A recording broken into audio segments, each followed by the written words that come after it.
The head check and the blind spot area management, there is a lot of rhetoric around, and recently it has increased, that don't sit in a truck's blind spot. Well, they actually have a blind spot mirror that manages it. If it were true, every time a truck moved left and right, they would take out everything beside them, and it's not true. They have blind spot mirrors that manage that area really well. It's really annoying for them when cars drive into that area when they've indicated, but that's a training issue.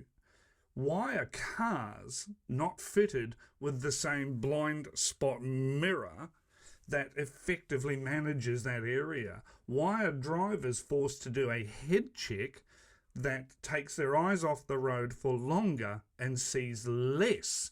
The question to the engineers is, why are you training and testing a head check when a blind spot mirror is actually an effective solution?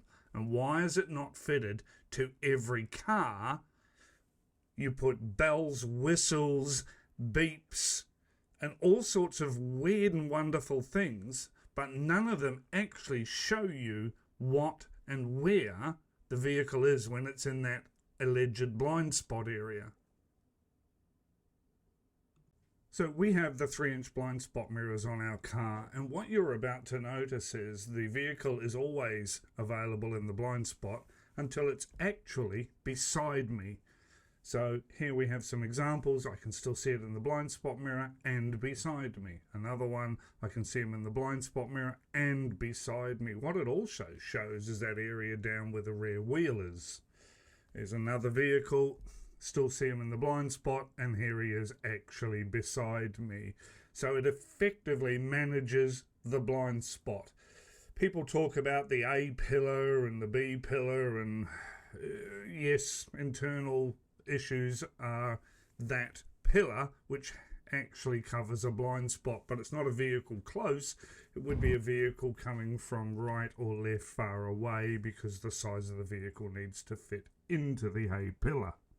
But the head check and the blind spot is managed very effectively by a simple fitting of a 3-inch mirror. Why is every car not manufactured with it? You'll have to ask the engineers. And then why is manufacturing putting a flashing light or a buzzer that tells you there's something, but it doesn't tell you where it is or how to handle it? Ineffective. Simple 3-inch blind spot mirrors. They're only a few dollars and they manage the blind spot.